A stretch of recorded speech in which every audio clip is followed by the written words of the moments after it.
Good morning everyone. Today we're going to talk about the Smart Scanner 3 and we're going to unbox it, we're going to set it up, and then we're going to demonstrate how to use it with Stockroom, inFlow Stockroom, the software that we have, and to quickly show you how I can add and remove products by scanning barcodes using the built-in barcode scanner. So if you take a look at the back of the packaging, you'll see that it says built-in laser scanner, and it already has box contents in the back. There's a USB-C cable and there's an AC adapter. So good to know about the AC adapter is that it is the 2-prong, so it's for the North American standards.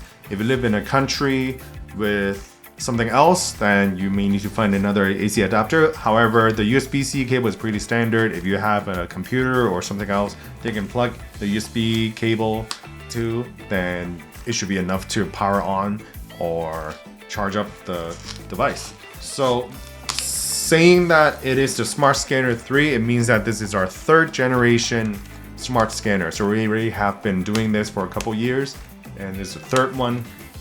I'll show you what the difference is. If you had the Smart Scanner 2, this looks really familiar, but there are some differences physically, at least. I can show you. So if you unbox it, there is a bigger compartment and then a smaller compartment, and it also, this fell out, but it also has a quick guide brochure for you. But you're not going to be needing the brochure today because I'll be doing a video form to tell you all about the scanner. Inside the box, again, the bigger compartment is the device itself. So the scanner, and the battery is inside too. And in the smaller box is the USB-C cable and the AC adapter. I'm not going to unbox that. That's pretty self-explanatory. So the phone actually already has a screen protector on it. So this smart scanner, the DT50S, is already a very durable device. You can put it in very extreme heat and you can put it in extreme cold, like the weather outside right now. It will not break. It will still function. If you drop it from a high ground, it will still function, but we went an extra step just in case you have something sharp going on in your warehouse or wherever you are, then you have a screen protector. If you do accidentally break this surface, then check if it's the screen protector. Usually it's just a screen protector and the screen is still fine. So on the top, there is 3 components. The headphone jack, so you could actually plug in wired headphones if you still have those, and a built-in laser scanner. That's what we'll use to scan QR codes, 2D, 1D barcodes, and that will read, and then the power button. So after installing the battery, by holding down the power button will power on the device. On the side here, there are 2 buttons, and then on this other side, there's also 3 buttons. And I'll take off the case in order to show you what those buttons are. So you can just peel off the plastic case, and in here you will see that there are a few buttons. So when you're looking at the screen like this, on the right side there are 2 buttons. This orange button is the built-in scanner button. It only works when the device is powered on. And then there is the sleep button. We don't really use that. And then on the left side, now there are 3 buttons. The orange again will be pressing it for the built-in scanner, and then the volume up and down button. And then on the top again, there's the power button. Now, look at the back, you'll see 1 camera lens. That's the Smart Scanner 3. So Smart Scanner 3, if you see 1 camera lens, that's a Smart Scanner 3. If you had our previous Smart Scanner 2s, you'll notice that it looks really similar. If it's 2, then it's Smart Scanner 2. If it's only 1 lens, then it's Smart Scanner 3. And then here you have the pogo pins. Now, this battery compartment, there's a locking mechanism. There's a toggle here. So if you don't see green, it means that it's already unlocked. You can push it down like that, and you can open it. But once the battery is inside, you would want to lock it, slide it to slide it to the right, and then you'll see the green. When it's green, it means it's locked, and then you cannot push down the battery cover. Because this is brand new, I still have to install the battery inside.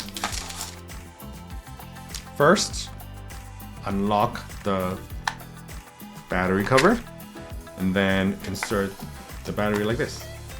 Right? So there are some pins on the top. You just match the pins over here. Now, before I put in the battery, I did want to quickly go through this part. There is the serial number and the IMEI, just in case you do want to get it for troubleshooting needs. Those are your numbers. And you can also find it in the software if it turns on. On the top corner here,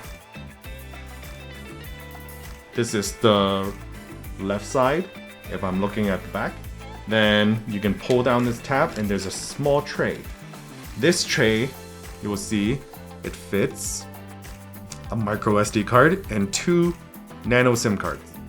So by saying that, yes, it fits nano SIM cards for cellular service, and I've plugged in my Canadian phone number in and it receives cellular service from Rogers, Telus, Bell.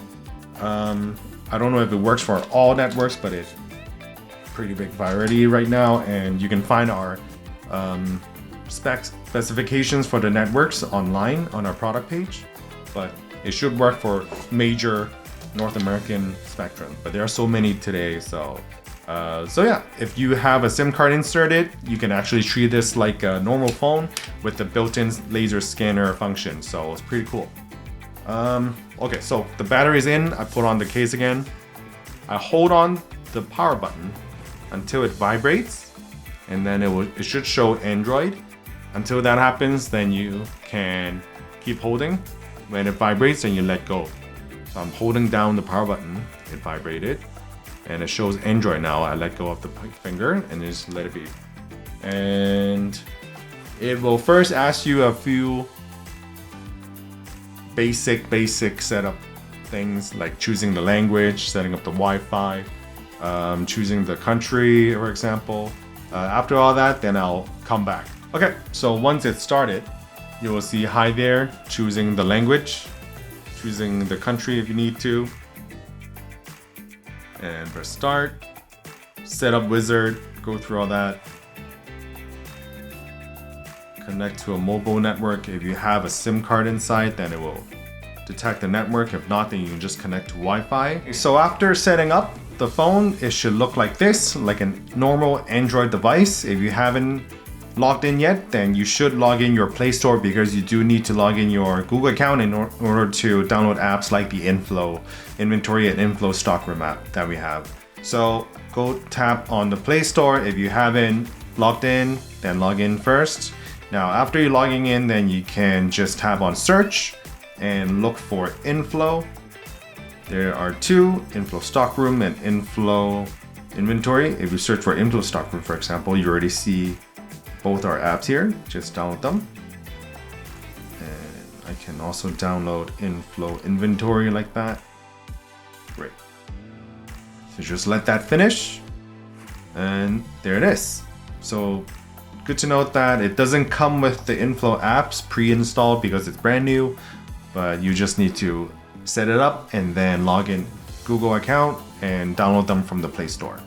Now, for demonstration purposes, I'm going to set this up as my new Stockroom device, and you can see how that works. And then I'm just going to scan some products in.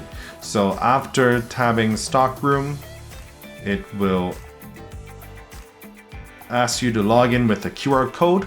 If you go back to your inFlow Stockroom app from the computer, then it will show you a QR code. First, you need to click on add new device, make a name for your device name. I'm just going to SS3 for the Smart Scanner 3, and then location and add device. When you see the QR code, you can scan it with the Smart Scanner.